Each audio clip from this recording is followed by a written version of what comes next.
business as usual, and that means I get to catch up with one of my favourite people. That is the Docky Darko for our gaming chat. Docky Darko with the game news. We got a console we wanna use. I played the old intro. Hey, I like it. That's fine. We'll have it. We'll take it this time. Docky, how are you, mate? Yeah, great, mate. I've been absolutely addicted to a game this week, and it's like a guilty pleasure, I would say. Ooh, what are you playing? I'm playing on Steam Deck. In fact, I'll tell you how I got introduced to it. It was part of the Game Pass Games of the Week this week. And so I quickly chucked it on Game Pass and went, oh, this is really good. And then it was on sale on Steam. So I was, oh, you know what? It'd be much better on Steam Deck. So I'll buy it on that. It's a game called Black Jacket, and it's essentially blackjack. So, you know, the casino game Blackjack. Yeah. It's that, but mixed with like Magic the Gathering almost. Like it's... So you're drawing cards that might be a -2 instead of a 2. Yeah. Or they do effects on the board, like you can like add 2 points to all their cards, which will send them into a bust. What? And all these, and so it's like a battle game, like a deck building battle game that's based around blackjack, in much the same way that Balatro, when that came out, was a poker game essentially that had that battle deck building elements. So. Oh my God! This game is like you're in hell, and you have to try to play cards to get yourself out of hell. Yeah. So you have to earn enough money to pay the ferryman to take you away from Hades, essentially. That's unbelievable. So it's incredible. And sorry, who got you onto this? So a Game Pass. It was just popped up on Game Pass, and I went, oh, you know what? I'll have a quick go of this. You took a gamble on it, no pun intended. Exactly. Yeah. Very great pun. It does show you, like, if you do see those games that pop up, if you're a Game Pass subscriber or even PlayStation Plus for that, or one of the other subscription services, take a gamble on something you might not normally play, and you might actually find something you love. When I jump on a Game Pass, if I see a game like that pop up, it takes a lot to really pull me in. If I haven't heard something about it prior, like I don't take that risk enough to jump in. Yeah, I really recommend you do it. Like it was such a, like I feel like I got more satisfaction out of the game too, not knowing anything about it and jumping in and finding out more. Yeah, gotcha. Yeah. Nice one. I've been so I finished the Metro trilogy as we discussed prior. Wow! Finally smashed my way through it, and that was in prep for the new Metro game coming out. You powered through like a couple of weeks, and you've done 3 games that essentially first two games 10 hours each. So I don't know what the third one is because I'm not through it yet. Yeah, I avoided the platinum on these ones just because it involves a lot of I wouldn't say grinding, but it's time consuming, and I just didn't really have the time for that. I wanted to sort of shut my brain off and just enjoy the narrative more so. And it's a good game when I care more about the narrative. Yeah, that's the selling point of these Metro games. Is the story is just so good, and so now you're ready for Metro 2039 when that gets released. Oh, 100%. I'm geared up for it. But I decided now to go against that, completely flip the script again. I wanted to play a game that I had to turn my brain off, didn't have to worry about it, but I could also simultaneously platinum. And I've jumped back into Far Cry 3. Oh, wow. Which is one of the best Far Cries. Yeah, it's a good time. It's essentially, I think that's the one that's got the best villain of the series. It does, and it's not occurred to me until now that Vaas, being as well written as he is and well portrayed in it as the villain, he's kind of almost a sub-villain. He's not really... No, that's right. And you don't see him all that lot. Like, you get him maybe 2 or 3 times, and then it's over. He's my favourite villain in the entire series, probably only just in front of where the family cult. Gotcha. Yeah. Yep. 5, I think. But geez, they write so well, those games. I love them. Yeah, so I'm glad to be playing back through the Ubisoft as well. It's the Ubisoft at its core because it's very repetitive and it's very like climb a tower, click a thing, do a thing, unlock the zone, Yeah. I do love that though. Like, and they even took that same formula they took into the Avatar game when they made that. Oh yeah. So Avatar is basically Far Cry Avatar. See, yeah, that's a selling point. Hey. It's so good. Like, it looks beautiful because it's set in, is it Pandora? Pandora, yes. Yeah. So it's set in Pandora, and you've got all the beautiful trees, all the creatures that you see in the films. Yep. But it's essentially a Far Cry game. You're one of the Na'vi, and you're trying to get these people off your land. Oh, fantastic. So good. Hey, tell me, so you've mentioned here that we wanted to talk about Roblox. Now, I'm glad you brought this up. Okay, yeah. You've mentioned to do with the parental controls. I'll let you take this one because I want to add to the conversation here. But, yeah, go for it. Yeah, no, so Roblox have been doing a lot of work recently on parental controls around their system. And this is a really important thing because Roblox in the past, I think, from the conversations I've been in and the chat groups I've been in, I've found that Roblox has a pretty bad reputation in that area. Yeah. Recently, I think they've done absolutely amazing work with working with Australian parents as well. Like, they've got a parental committee up and going. Mm-hmm. And they're taking advice and getting ways to make the app a lot safer and more enjoyable for especially for Aussie kids.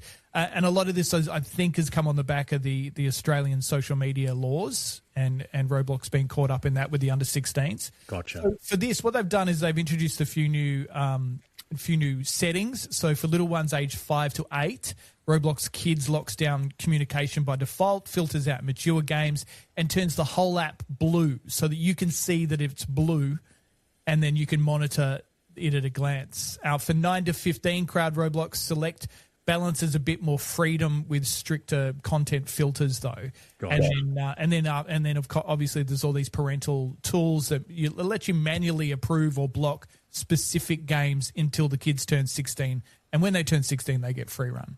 Yeah, this is good. See, so yesterday on the show, I had Optus partnered with the schools, and they're doing this thing called the Digital Thumbprint Program. Sure, yep. And it's to do with safety online and its online features and how to better sort of navigate that, but also getting kids, 16 and under to understand the importance of it and why their safety is compromised. That's the most important part, right? Yeah. Because it's one thing, like, if you take something away from kids, they want it more. Explain to them why they might come to the party on it. But yeah, I think so. And that's the plan as well, is sort of getting, if the education's there from the bottom, and it's not only just getting us, the adults, to spread that education, but it actually comes and it's conveyed better amongst their peers. So if you get a 16-year-old to tell a 14-year-old about online safety, they're sure to understand it a lot better than coming from an adult, I think. Yeah, totally. Yeah. It's old fuddy-duddies telling me what I should be doing. 100%. And Roblox always comes up in the conversation with this in terms of online safety and how it is just so exposed. When you think about it, it's like 50 million players or something worldwide. Yeah, like, it's crazy. Like, it'd be so hard for any company to manage that. But I think they're making some really great steps, and I think I'm really impressed. I've been in quite a few meetings where they've invited me in to have conversations with them, and I think what I'm seeing is a company really trying, really actively trying. Yeah, good. I think that's a good thing. That's what we want to see, absolutely. So, Docky, Forza Horizon 6. Now, I've had a look at some imagery on this. This game looks impeccable, like it's beautiful, immaculate. Yeah, it's absolutely stunning, especially if you've seen it on PC with the full ray tracing going. Oh my god, absolutely gorgeous. What a game. It's surprising actually that it's taken so long for them to set a Forza game in Japan, because Japan's got this motor culture, this subculture in Japan. I mean, it's the home of drifting. It's why they did Fast and Furious Tokyo Drift. It's brilliant in that regard. The scenery of Japan is glorious. I've got a real love affair with that country, and driving through it in this game is just absolutely stunning. Tokyo feels a little lifeless though. Like, when you go to Tokyo, it's just active. It's like, it's like New York City. It's like everything's going on. So it's like being inside a vending machine. Right? It is, it is. Yeah. But when you're playing this game, you drive through Tokyo and it's a bit barren, and you're like, no, this is not Tokyo, but it does look like Tokyo, and you see, Mount Fuji and everything in the background, and it looks incredible. One of my favorite missions in it is actually so Japanese, right? So there's a giant mech like a Gundam, and it's running, and you've got to chase it in your car, and it's it's crashing through trees and buildings and everything. It's just brilliant. Like That's it's just so Japanese. But yeah, really good fun. They've also done a lot of work on steering wheel. So steering wheel on Forza in the past have just haven't been as strong as using a controller. Mm-hmm. And I think a lot of it now that the car really sticks to the ground a lot better when you're using a steering wheel. So is that how you would utilize it? Yeah, I love steering wheel. Like GT7 when I play that steering wheel. Formula One, F20, F1 20 steering wheel. It's the best way to play. Like fantastic. Yeah, it blows my mind. It's taken until now, really, in the last maybe say decade of gaming, where Japan really has come to the forefront of sort of visuals. It's always been there. It's always been a stunning place, and all of a sudden, people going, "No, wait, this is the most cinematic place to base a video game." It's just gorgeous. Like if you think of those Ghost of Tsushima style games, oh my god, when you're looking through the fields in that game and the scenery in the background, just stunning. And after that, you had like the Neos, and the Tenshus and all of those. Yeah. They didn't really capture the essence of what Japan is known for. Yeah. In those games, very dark and grimy, but no, for sure. Have you ever been to Japan? No, it's on my list, like 100%. Honestly, I think it's almost one of those places on everyone's list. Yeah. Everyone wants to go to Japan at some point. I want to go back. I loved it so much. We went to Tokyo Disneyland. And if you do go off the track a bit, because there's little towns around the area like Takayama, which is a stunning little town, very old school, but has like those hot springs and things like that. Yeah. That's the dream. Yeah, I'm a country boy through and through, so that's exactly You'll get more of that like cultural experience out there. Oh yeah. Now, Docky, I know we've talked about this quite a few times already, but Lego Batman: Legacy of the Dark Knight. What have you got for me? Oh wow! This is delivered on everything that we wanted it to deliver on. Got all you'll spend hours and hours like unlocking all the different parts and the legacy of the Dark Knight, as the name of the game suggests. Yep. It takes from the movies, from the comic books, from the old TV shows, the 60s Batman TV show. It's just everything it takes from it. And it's got local couch co-op as well, so you can play with a friend. So good. The combat is so similar to Arkham. Yep. It's probably a little bit more cartoony than Arkham, obviously. Is it as fluid? Does it feel as seamless? I don't think it's as fluid, but it definitely it's done a really great job of trying to mimic. It's almost like it's almost a parody of the Arkham in the way that the combat works. But yeah, I mean, it's got the grappling hook, it's got the explosive gel, it's got all the things that you want from Arkham delivered in this Lego style format. And I don't think enough's been said about the level of detail they've gone to. Like the bricks in the game that make up the Lego look like they're used. Like they look like they're worn. There's like you see the seam line on some of them or a bit of a scuff mark, or that's cool. It looks like it's a well-used Lego city. And I think that goes a lot. Like previously, I think Lego games have looked very, everything looks fresh and new, and this has got that real texture to it that adds an extra experience. Oh, this is, for me, I think, and it's crazy to think that a Lego game would be Game of the Year. But it's just so funny. Like, are you familiar with Matt Berry? Yeah. Right? Yeah. He voices Bane. Oh, does he? He does it brilliantly. Like, it's so good. Like, he does it so well. There's a line in it he uses, you think you are the dark? And it's just straight out of the Batman Dark Knight Rises. Just brilliantly done. Arkham City! Right? Yeah, so that's very much him.